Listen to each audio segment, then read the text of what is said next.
This morning at Beirut Airport, ABC's Charles Glass and Julie Flint had an exclusive interview with the pilot and his two fellow officers on board TWA Flight 847. Yes, they are still on board. And here is what happened as Glass approached the plane. We're standing in front of the TWA Flight 847, only a few feet from the cockpit. I can see Captain John Testrake next to one of the gunmen in the cockpit. The gunman is waving a pistol. The Captain Testrake is smiling. He's got his arm, his shoulder leaning out the window, smiling at us. He's now listening to the gunman inside the cockpit. They're now saying we can come a little bit closer to be able to talk to him.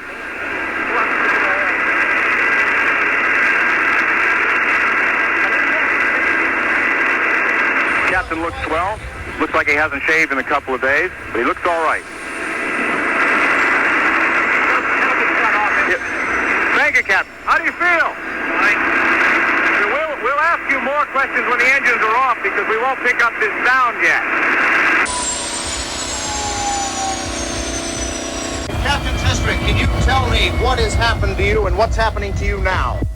Not very much is happening to us now since Sunday night because they removed the other passengers and took them away, and the three of us have been on the aircraft since then, and it's just a case of wait and see what happens. And so we've just been taking up quiet housekeeping here in the aircraft.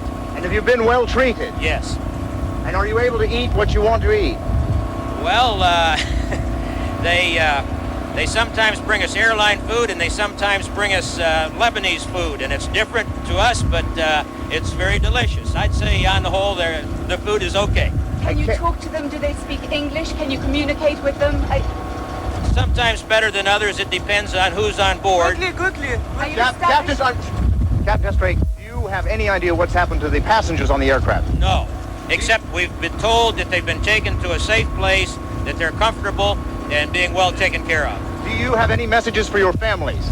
Yes, I would like for my wife and my family and all of my friends back in Missouri to know that the Lord has taken very good care of us so far, and He's seen us through some very trying times, and He'll see us through to the end. Captain, many people in America are calling for some kind of rescue operation or some kind of retaliation. Do you have any thoughts on that? I think that we'd all be dead men if they did, because we're continually surrounded by many guards. Do you have any thoughts on whether or not the United States should ask Israel to release the people it's holding in Israel? No, I don't comment. Have you heard anything from TWA while you've been here?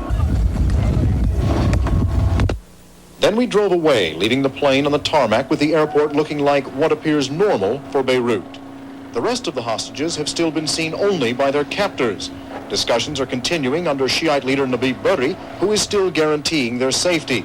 But for him and other Shiite Muslims in Beirut, today is a holiday, marking the end of Ramadan, the holy month of fasting. Unpredictably and suddenly at the airport, a gunman fired several rounds from the plane. People scattered for a few moments. No one was hurt, but it was a reminder of how things might go wrong here.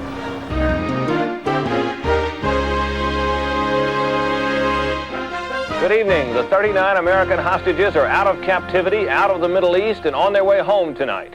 This after a long day, their 17th that began in captivity. For the second day in a row, they arrived at the school, hoping desperately this would be the day of departure instead of another day of disappointment. Thanks for being late. First we had to wait for it. It was the first time the four had seen the other hostages. They'd been held in isolation by a radical Shiite group called Hezbollah, a nightmarish experience which two of them, Robert Gordon Brown and Richard Hertzberg, tried to describe. Then we moved to what we call the bunker. We were 2 flights down in what it was a prison.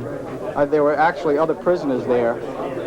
We don't know who they were because they kept us blindfolded most of the time. Whenever we had to go to the bathroom, we had to knock on the door and get permission to go. And the hard part was the mental part. On this day, however, it was not pain people felt, it was joy. I'll buy that typhoid. Good to see you. Throughout their ordeal, the hostages said they tried to avoid emotional highs for fear of being disappointed. We couldn't even cry, said one. But today, some did. Wait for the Lord. Be strong. Take heart. Wait for the Lord. moment finally arrived. Is everybody ready to go home? The 39 Americans were given a warm, emotional send-off by those who had been holding them. Some of the former hostages left with souvenirs, but most had their memories, and they were enough. In some ways, their departure looked more like a convoy going to war. Heavily armed Druze and Amal militiamen, along with crack Syrian army troops, escorted the Americans out of Beirut and onto the road to Damascus, a journey that took just over 3.5 hours, the trip to freedom they'd been praying for 17 days. This morning, the news got better and better. Different reactions from different folks. Whether he likes it or not, he's going to be hugged and kissed. What has helped you, ma'am, to get through this? My faith in God.